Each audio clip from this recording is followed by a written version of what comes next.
ठाणे जिल्ह्याचे अध्यक्ष ॲडव्होकेट संदीपजी लेले, नुकतेच ज्यांची घटक नेता म्हणून निवड झाली असे नगरसेवक मुकेश मुकाशीजी, महाराष्ट्र प्रदेशाच्या प्रवक्ता नगरसेविका मनोहर पेडसेजी, सरचिटणीस डॉक्टर समीरा भारतीजी, सरचिटणीस विक्रम भोईरजी आणि प्रदेश प्रवक्ते सागर नदीजी, सर्वांना नमस्कार. आपण सगळे जाणता की कालच आपल्या देशाच्या अर्थमंत्री सन्माननीय निर्मला सीतारामन यांनी देशाचा सलग 9व्या अर्थसंकल्प सादर केला. एक महिला म्हणून भारतामध्ये अशा प्रकारचा अर्थसंकल्प सादर करण्याचा हा एक विक्रम आहे. आणि त्याचबरोबर देशाचे प्रधानमंत्री आदरणीय नरेंद्रजी मोदी यांच्या नेतृत्वामध्ये देखील 13वा सलग असा अर्थसंकल्प सादर झाला. अर्थसंकल्प सादर झाल्यानंतर अजून साधारणतः 24 तास सुरळलेले आहेत. अर्थसंकल्पामध्ये सगळे प्रोव्हिजन्स हातामध्ये यायला वेळ लागतात, अभ्यास करायला वेळ लागतात. मात्र मोठा अर्थसंकल्प काय आहे ते आपल्या लक्षात आलेलंच असतं. या अर्थसंकल्पाची विशेषता अशी आहे की जागतिक स्तरावर एक वेगळ्या प्रकारचं असं वातावरण आहे. आपण बघतोच की अमेरिकेचे अध्यक्ष डोनाल्ड ट्रम्प यांचा जो काही आंतरराष्ट्रीय स्तरावर एक अप्रोच आहे त्याचा पट्टा देखील भारताला बसू शकतो का, आंतरराष्ट्रीय स्तरावर बसू शकतो का, तिसरं युद्ध होणार तर नाही, अशा प्रकारच्या अनेक संभावनांमध्ये हा आपण सादर केलेला अर्थसंकल्प आहे. मित्रांनो, भारतात देशातील जर पहिले 10 देश तुम्ही बघितले ज्यांचा जीडीपी हा देशामध्ये जगामध्ये पहिल्या 10 मध्ये येतो, त्यांचा सरासरी वृद्धी दर म्हणजे ग्रोथ रेट हा 3.5% आहे. या पार्श्वभूमीवर आपला जो भारताचा ग्रोथ रेट आहे हा 7.2% आहे. हे अतिशय एक आश्वासक असं चित्र आहे.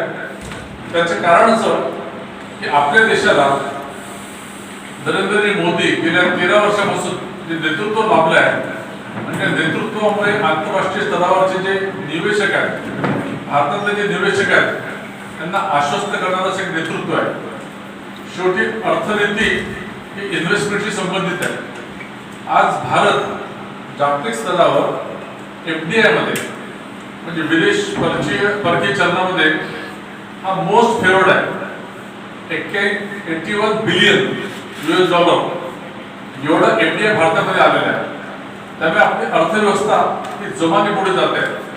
आता अर्थव्यवस्थेचा रेट 7.2% असणं म्हणजे काय, तर जास्तीत जास्त आपण डेव्हलपमेंटल ऍक्टिव्हिटीज हातामध्ये घेतो.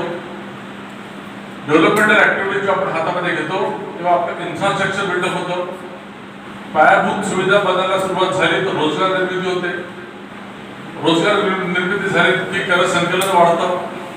कर संकलन वाढले की सरकारचं भांडवल येतं आणि त्या भांडवलाच्या माध्यमातून जेवढे समाजोपयोगी वेलफेअर स्कीम्स आहेत किंवा इन्फ्रास्ट्रक्चरच्या स्कीम्स असतात त्या राबवायला सरकारला सोपं जातं. हे करताना आर्थिक शिस्त ही अतिशय महत्त्वाची असते. त्या दृष्टीने देखील आपला जी वित्तीय तूट आहे ती मागच्या वर्षीपेक्षा आपली वित्तीय तूट कमी झालेली आहे. याचाच अर्थ आपला देश मोदीजींच्या नेतृत्वाखाली एक कुठेतरी ऑब्जेक्ट घेऊन चाललेला आहे असं दिसत आहे. जसं 2014 मोदीजी जेव्हा प्रधानमंत्री झाले तेव्हा त्यांनी विकसित भारत अशी संकल्पना मांडली. 2047 पर्यंत भारत विकसित झाला पाहिजे त्या दृष्टीने प्रयत्न चालू केले. त्या प्रयत्नांना यश काय आलं त्याचा जर आपण मागोवा घेतला, 2014ला आपला बजेटचा साईज हा 16 लाख कोटी होता. काल तो 54 लाख कोटीवर गेलेला आहे. आपला जीडीपीचा साईज म्हणजे स्वातंत्र्यानंतर 2014 पर्यंत जीडीपीचा साईज आपला हा 2 ट्रिलियन इकॉनॉमी होती आपली. ती 2 ट्रिलियन नंतर 4 ट्रिलियनवर झाली. आणि मोदीजींनी 2014 मध्येच म्हटलं होतं की 2023 पर्यंत म्हणजे अमृत कालापर्यंत आमची जी अर्थव्यवस्था 11व्या क्रमांकावर आहे तिला 5-4 आणायचं आहे. तर ती 4थ्या क्रमांकावर आलेली आहे आणि लवकरच ती 3ऱ्या क्रमांकावर येणार आहे. म्हणजे केवळ अमेरिका, चीन याच्यानंतर भारत देश हा तिसऱ्या क्रमांकावर अर्थव्यवस्थेमध्ये आलेला असेल। या पार्श्वभूमीवर जर आपण बघितलं तर कालचं जे बजेट आहे या बजेटमध्ये युवा, महिला, शेतकरी, डॉक्टर, इन्फ्रास्ट्रक्चर या सगळ्यांना चालना देणारा असा अर्थसंकल्प आहे। आता पायाभूत सुविधा जर आपण बघितल्या तर आपली यातायात सिस्टम, ट्रान्सपोर्ट सिस्टम ही जास्तीत जास्त मजबूत करणं आवश्यक आहे। शेवटी स्पर्धात्मक जगामध्ये जर तुम्हाला वावरायचं असेल तर तुमची यातायात सिस्टम किती स्ट्रॉंग आहे हे बघितलं जातं। त्या दृष्टीने 7 बुलेट ट्रेन ची घोषणा झाली आहे। त्यापैकी एक मुंबई ते पुणे आणि पुणे ते हैदराबाद ही देखील एक बुलेट ट्रेन आहे।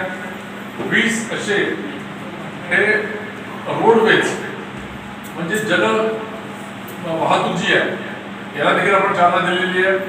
रस्त्यांच्या दृष्टीने dedicated freight corridor, dedicated freight corridor म्हणजे ज्याच्यावर फक्त मालगाड्या चालतील। आज आपण मालगाड्या आणि पॅसेंजर गाड्या एकाच याच्यावर चालवतो, त्यामुळे मालगाड्यांना प्रायोरिटी मिळत नाही। त्यामुळे 25 किंवा 30 किलोमीटर प्रति आवर अशा स्पीडने त्या गंतव्यस्थानावर पोहोचतात। डेडिकेटेड फ्रेट कॉरिडॉरच्या माध्यमातून 70 ते 80च्या स्पीडने ते जातील। त्यामुळे अशा प्रकारच्या अनेक गोष्टी दिलेल्या आहेत। इन्कम टॅक्सच्या दृष्टीने देखील त्यांनी राहत दिलेली आहे। जसं आपण रिटायर्ड लोक डिपॉझिटरीमध्ये इन्व्हेस्टमेंट करतात, त्यांना टॅक्स भरावा लागायचा। आता 15G, 15H असे फॉर्म भरले, त्यांना त्या बाकी सगळ्या गोष्टी करायची आवश्यकता नाही आहे। मुलींसाठी प्रत्येक जिल्ह्यामध्ये एक वसतिगृह निर्माण होईल याची देखील काळजी घेतलेली आहे। कॅपेक्सच्या माध्यमातून 12,30,00,000 कोटी एवढं प्रोव्हिजन केलेलं आहे।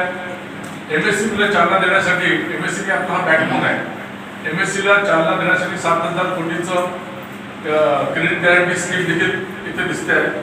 त्यामुळे अशा अनेक गोष्टींवर ऊर्जा खात्यामध्ये जर आपण बघितलं तर सोलारला मोठ्या प्रमाणामध्ये चालना मिळते आहे, कुसुम सारख्या स्कीमला देखील चालना मिळते आहे। मला असं वाटतं की आपल्याला जास्त वेळ घेणार नाही, पण ओव्हरऑल हे जे बजेट आहे हे अंत्योदयची जी स्कीम आहे, म्हणजे जो कोणी रांगेतला शेवटचा व्यक्ती आहे त्याला त्याचा लाभ कसा होईल त्या दृष्टीने टाकलेलं पुढचं पाऊल आहे। त्याच्यामध्ये जात, पात, धर्म हे कुठे न बघता शेवटच्या माणसाला काय लाभ होईल, तसं जर रस्ते तयार झाले तर रस्त्याचा लाभ हा प्रत्येक व्यक्तीला होतो। जल जीवन मिशनच्या माध्यमातून जर पाणी घरोघरी गेलं तर त्याची जात, पात, धर्म बघितला जाते, त्याच्या घरात पाणी देखील जातं। अशा प्रकारच्या सगळ्या गोष्टी याच्यामध्ये आलेल्या आहेत आणि या दृष्टीने मी आपल्यामध्ये आलेलो आहे की निर्मला सीतारामनजी यांचं अभिनंदन करतो की त्यांनी आपल्याला सध्याच्या परिस्थितीच्या पार्श्वभूमीवर एक चांगला अर्थसंकल्प